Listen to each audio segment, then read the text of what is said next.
Class 10 chapter number 4। बैठे हुए हो व्यर्थ क्यों, आगे बढ़ो ऊंचे चढ़ो, है भाग्य की क्या भावना, अब पाठ पौरुष का पढ़ो, है सामने का ग्रास भी मुख में स्वयं जाता नहीं, हाँ ध्यान उद्यम का तुम्हें तो कभी आता नहीं।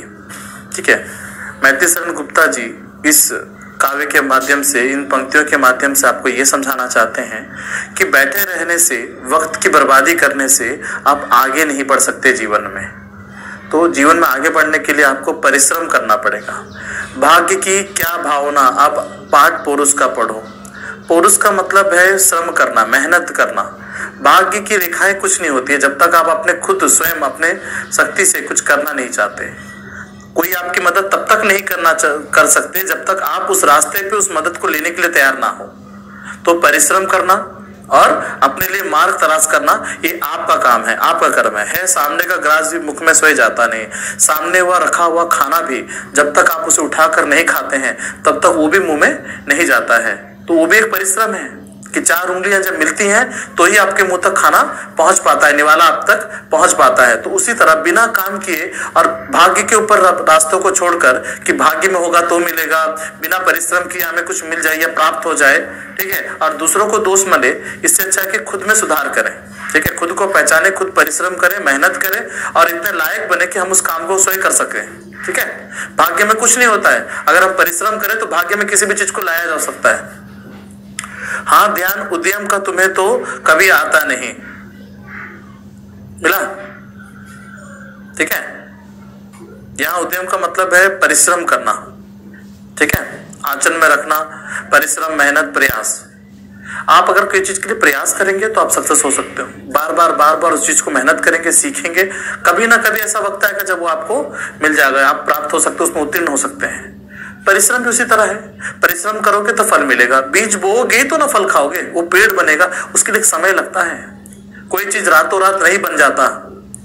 आपको अगर अपनी पहचान बनानी है तो परिश्रम करना पड़ेगा, समाज में अपने लिए एक रास्ता ले आना पड़ेगा, तब जाकर ही आप कुछ आगे बढ़ सकते हैं, कुछ काम कर सकते हैं। ठीक है, तो कवि यहाँ लोगों को सचेत करना चाहता है, जागृत करना चाहता है कि बिना परिश्रम कोई फल आपको प्राप्त नहीं होगा, और फल प्राप्त करने के लिए आपको क्या करना पड़ेगा? परिश्रम करना पड़ेगा।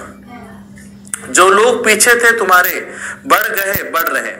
कल तक आपने देखा जो पीछे थे तुम्हारे समाज में, गरीब लोग या पिछड़े वर्ग, आज जो तुम्हारे बराबर आके बैठे हैं वो आगे बढ़ रहे हैं, क्योंकि वो दिन ब दिन आगे बढ़ रहे हैं, अपने लिए एक स्थान को आगे बढ़ा रहे हैं, अपने कर्म से, अपने परिश्रम से वो आगे बढ़ रहे हैं। तो तुम्हें भी आगे बढ़ना पड़ेगा। अगर आपके माँ बाप ने आपको 100 रुपया दिया है, अगर आप उस 100 रुपये को लेके बैठे रहोगे ना तो दिन प्रतिदिन वो खत्म होते रहेगा, और एक दिन ऐसा आ जाएगा जो 1 रुपये में पहुंच जाएगा। और अगर अपने परिश्रम, अपने मेहनत से, अपनी सोच से, लगन से अगर आप उसको बढ़ाओगे तो वो 100 200 होगा, 200 400 होगा। कहने का मतलब है ज्ञान एक ऐसा समुद्र है जिसका कोई अंत नहीं, जितना आप लोगे वो उतना बढ़ेगा, और उसको अगर सीमित कर लोगे तो उसके बाद से आपका पतन स्टार्ट हो जाएगा। अहंकार भी उसी तरह है, जितना अहंकार आप भरोगे उतने आप लोगों से, समाज से दूर होते जाओगे, और एक ऐसा वक्त आएगा जब आपका पतन आप खुद ही स्टार्ट कर लोगे। ठीक है, उसकी शुरुआत आप खुद कर लोगे।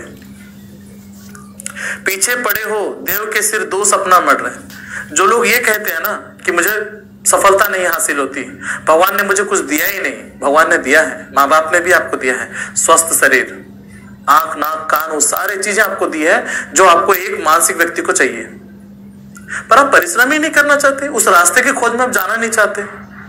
शिक्षा आपको जागरूक करने के लिए होता है, सफलता हासिल करने के लिए नहीं। सफलता हासिल करने के लिए कर्म का होना जरूरी है, परिश्रम का होना जरूरी है, उत्साह, उस रास्ते पे चलना जरूरी है जो आपको उस रास्ते मोड़ तक पहुंचा सके जिसे आप सफलता मानते हो। आप जिसे सफलता मानते हो, कोई क्रिकेटर बनना चाहते हो तो क्रिकेट ना खेलेगा, गिल्ली खेल के सोचेंगे क्रिकेटर खेलेंगे? नहीं। आप तभी सफल हो सकते हो जब आप उस रास्तों पे चलोगे। मान सकते हैं कि मंजिल के लिए आपको बहुत सारी कठिनाइयों का सामना करना पड़े, बहुत सारा समय जाया करना पड़े, लेकिन एक ऐसा वक्त आएगा जब आप अपने मंजिल तक पहुंच ही जाओगे। ठीक है, परिश्रम एक ऐसी चीज है ना जो आपको कभी हारने नहीं देता। आप में एक ऐसी सफलता, ऐसा कॉन्फिडेंस जगाएगा कि कभी ना कभी वो समय आएगा ही जब आप दूसरों को, देखो जब तक आप दूसरों को ब्लेम करते रहोगे ना, आप स्वयं आगे नहीं बढ़ सकते। पर अगर जिस दिन आप खुद को ब्लेम करोगे ना, कहते हैं ना 4 गालियां देने वाले दोस्त भी चाहिए साथ में, इसीलिए चाहिए, लेकिन सभी गाली खाने वाला दोस्त होगा तो सभी लेके डूब जाएगा। लेकिन अगर आप में ऐसे दोस्त हैं जो आपको मान्यता देते हो, आपको समझाते हो, तो याद रखना वो आपके लिए स्टेपिंग स्टोन की तरह है, नींव की ईंट की तरह है, जो आपको बता रहे हैं। आपके पिता माँ बाप के बाद, आपके गुरु के बाद वो ऐसा स्थान है कि वो आपको बता रहा है कि भाई ये तुम्हें ये गलतियां हैं, इसे सुधार लो। इससे क्या होगा? क्या होगा? पुरुषार्थ का निर्माण होगा। आप एक अच्छे व्यक्ति बन सकते हैं।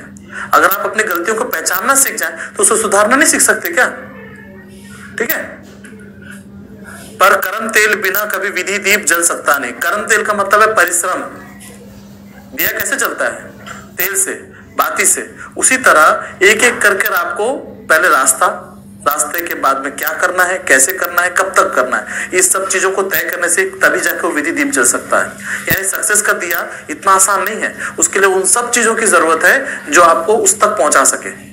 परिश्रम, मेहनत, लगन, उस काम को करते रहना है। जितने बार भी निराश, देखो कभी मकड़ी को देखो, जब वो अपना जाल बिनती है ना तो बार बार नीचे उतर आती है, वो फिर ऊपर चढ़ती है, फिर बनाती है, फिर नीचे आ जाती है, फिर ऊपर बनाती है, लेकिन हार नहीं मानती।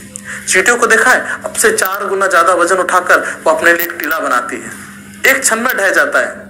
मधुमक्खी को देखा है, 100 फूलों से धीरे धीरे धीरे धीरे मधु इकट्ठा करती है। मेहनत है और मेहनत का फल मीठा है। चींटियों का घर ठंडा होता है, मधु हमेशा मीठा ही होता है कि नहीं? ये क्या है? परिश्रम है ना।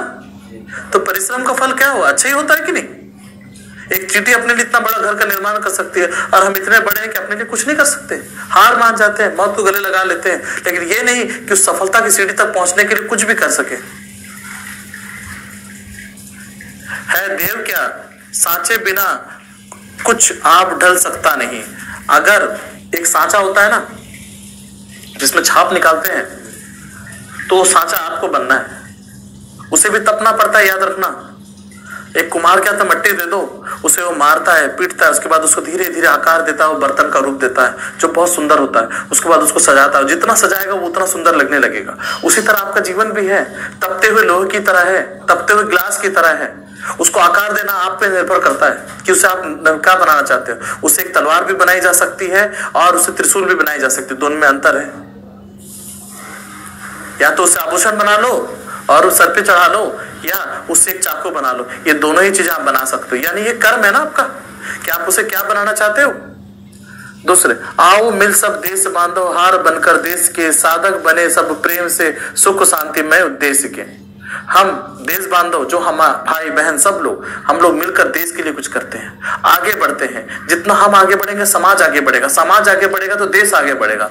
हम सब मिलकर देश के लिए उन ऊंचाइयों को बनाते हैं जिस बुलंदियों को दूसरा कोई छू ना सके, या देखकर गर्व करे कि ये है देश हमारा। क्या सांप्रदायिक भेद से एक मिट हो सकता नहीं, बनती नहीं क्या माला विविध समूहों से। कहने का मतलब है कि हम लोग जाति पात ऊंच नीच सब चीजों को छोड़कर क्या हम सब मिलकर एक माला की तरह जुड़ नहीं सकते। जैसे एक माला को कौन पिरोके रखता है? एक रस्सी। उसी तरह माला में क्या अलग अलग अलग मोतियां नहीं होती हैं? तो हम भी अलग जात धर्म सब छोड़कर सिर्फ भारतीय बनकर, सिर्फ देशवासी बनकर, एक दूसरे का हाथ थामकर एक मोती की तरह नहीं बन सकते, एक माला बनकर देश का आभूषण नहीं बन सकते, उसकी सुंदरता को और 4 चांद नहीं लगा सकते और आगे नहीं बढ़ सकते। ये कहना चाहते हैं मैथिली शरण गुप्ता।